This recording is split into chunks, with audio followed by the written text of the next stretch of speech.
a snake grabs a mouse in the wild, what's the mouse gonna do probably? It's gonna struggle. What weapons does a mouse have to protect itself? Its teeth. Its teeth are very strong, much stronger than the snake's. And so he could actually bite into the snake. He could bite an eyeball off.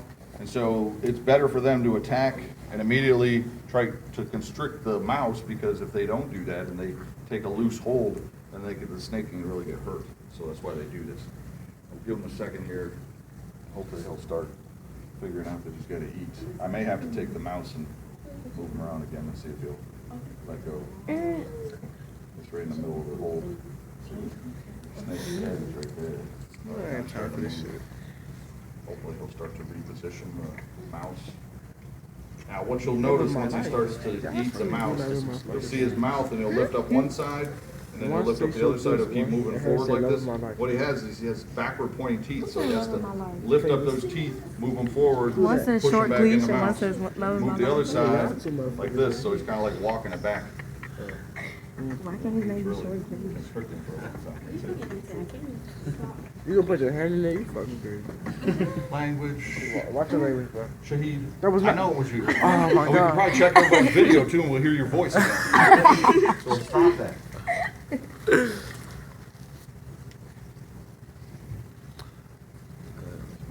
What if it bites you? You're gonna be sick. Then I will leave. It does.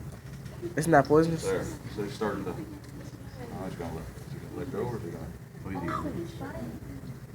See how he has to lift one side of the mouth? Now what he's doing, he's lifting those curved teeth out because they get stuck. So he has to lift them out first. The same thing happens if a snake ever bites you. If it doesn't let go right away and you have to move it off, you have to push the head forward because those teeth are backward pointing. If you pull it right off, what's going to happen? You're ripping your skin more. So She is like, she's just like squeezing the life. you can move in if you want to get closer, if anybody needs to see. I don't need to see it, obviously. You see how they're moving the head from side to side? Now, but the difference is that we have a flap over ours, so that every time you swallow, what happens? The flap closes so that you don't swallow your food down into your lungs. In this case, though, the trachea goes all the way up to the edge of the lower lip of the snake, and that's so that when he has a mouthful of food, he can't do what? He can't choke. So it's impossible for a snake to choke, basically, because he can have a mouthful of food like this and still breathe.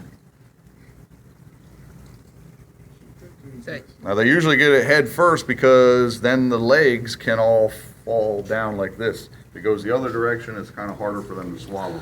So they try to just go from head first. You can start to see the skin in between the scales and the neck. They're already stretching because of the large meal. You can see it has like white skin between the scales. The scales actually have the color of the snake.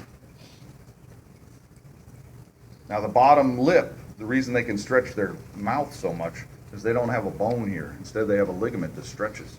And so when he gets done with the snake or with the mouse, he'll do a little yawn, and you'll see him yawn a few times, and he's readjusting his jaws because they've stretched out so much. It's almost like a dislocated jaw. They've got 4 rows of teeth on the top of their mouth and 2 rows on the bottom. So we're talking about 100 teeth in his mouth. It's a lot of teeth. The only thing is that they don't bite down. They don't have strong jaw muscles like you and I because they never do what? They never chew. So all they do with their teeth is grab and hold until they kill the mouse, and then they can swallow it. There he goes, getting down fast.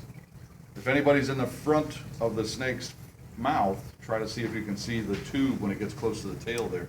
You might be able to see him breathing through the trachea.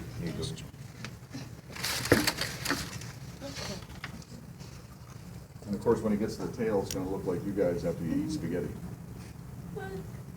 Slipping the noodles down. So think about that next time you're eating spaghetti. Think about it at a mouse tail that you're slipping down. That's nasty.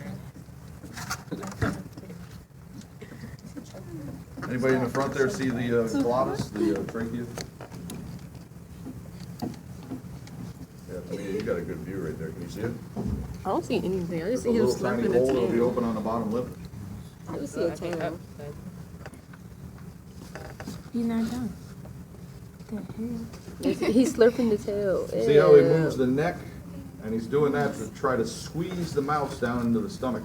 So you can actually see the little bulge of the mouse as it moves down. Oh, that's the He's got to keep twisting his body so that he can squeeze his muscles to squeeze the mouse all the way down. Oh, I see it. Okay. Did you see it? Yeah, I seen it. Stop touching me.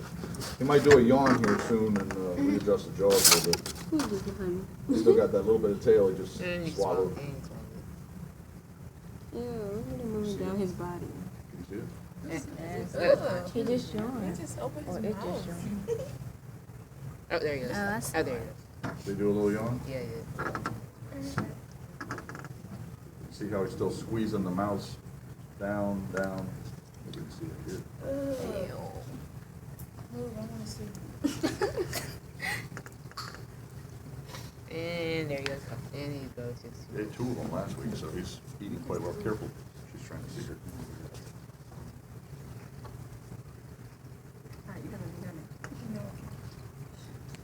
I mean, it's kind of over.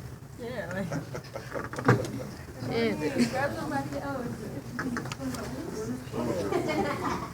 The water's nice.